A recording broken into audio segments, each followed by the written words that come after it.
नमस्कार, मैं हूं डॉक्टर मनीष यादव। आज हम बात करने वाले हैं लैट्रिन के रास्ते में जो मस्से होते हैं, कौन से मस्से को कब ऑपरेट कराना चाहिए और कौन सा मस्सा किस ग्रेड का होता है। कई बार ये हमको बातों से समझ में नहीं आ पाता है, तो आज हम आपको एक मॉडल के माध्यम से दिखा करके ही बताएंगे। मान के चलिए ये हमारा मल द्वार है और मल द्वार के बीच में अगर आप ध्यान से देखें तो यहाँ पर एक ग्रीन कलर का ऑब्स्ट्रक्शन समझ में आ रहा है। अब जब तक ये ऑब्स्ट्रक्शन दूरी पे है और ये मल द्वार के रास्ते के बाहर नहीं आता, मतलब कि अगर पीछे से मोशन आ रहा है और मोशन सीधे पार हो जाए और कोई रुकावट ना आए, तो इसका मतलब क्या है, ये जो है कोई दिक्कत नहीं करने वाला, ये ग्रेड 1 का मस्सा होता है। जो ग्रेड 2 का मस्सा होता है वो कुछ इस तरीके से होता है, मतलब कि ये भी मल द्वार के बाहर नहीं आता है, पर मल द्वार के रास्ते में जब हम प्रोक्टोस्कोप या किसी औजार के माध्यम से इसको देखने की कोशिश करते हैं तो प्रॉपर लटकता हुआ माध्यम से फील होता है।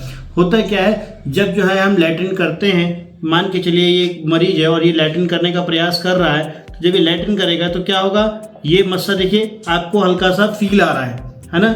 ये जैसे ही लैट्रिन आएगी उसके साथ में ये मस्सा हल्का सा दिखेगा और थोड़े से समय के बाद जैसे ही लैट्रिन पास हो जाएगी और उसके साथ में ही ये तुरंत के तुरंत बिना कुछ किए श्वास क्रिया के दौरान ही ऑटोमेटिकली ही अपने आप अंदर चला जाएगा।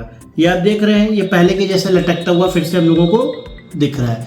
यहीं पे ग्रेड 3 के मस्से में बहुत छोटा सा डिफरेंस होता है। ये मस्सा जो है मोशन के बाद में भी, जैसे मोशन व्यक्ति ने कर लिया उसके बाद ये मस्सा जो है बाहर की तरफ लटकता रहता है और मस्से को जो है फिंगर करके अंदर करना पड़ता है ना। ये ग्रेड 3 का मस्सा होता है। जबकि 4 का मस्सा जो होता है वो क्या होता है, ग्रेड 4 का मस्सा जो है वो हमेशा मल द्वार के साइड में ऐसे लटकता रहता है। कई बार वह फूला होता है, कई बार वह जो है सिकुड़ा हुआ होता है। लैट्रिन जब भी आती है तो ये मस्सा पहले बाहर लटकता है और हर बार इसमें दर्द भी होता है और मस्से की ठोकर पड़ने की वजह से इसमें जो खून की नलियां होती हैं उनसे पिचकारी नुमा खून आ सकता है, रुका हुआ काला खून आ सकता है, पस भी आ सकता है, एवं ये जो है गद्दी फट भी सकती है। इसके अलावा मल द्वार के चारों तरफ सूजन, खुजली, दर्द, बेचैनी, बैठने में तकलीफ, ऐसे लक्षण भी देखने को आपको मिल सकते हैं।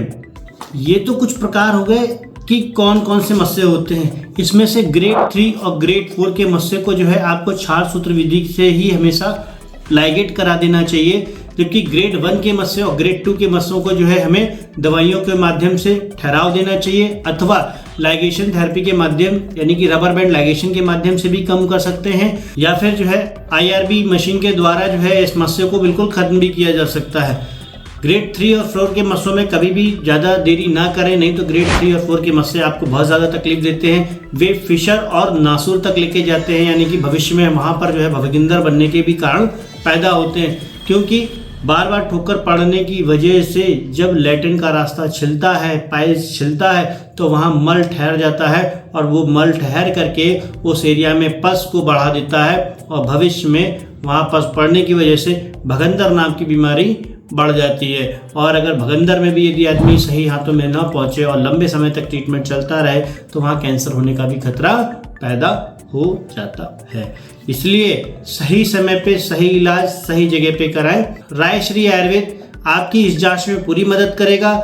अभी इस समय पे हमारे यहाँ पे जांच की प्रक्रिया के लिए कोई भी फीस नहीं ली जा रही है, एवं आप अपनी जांच कराएं।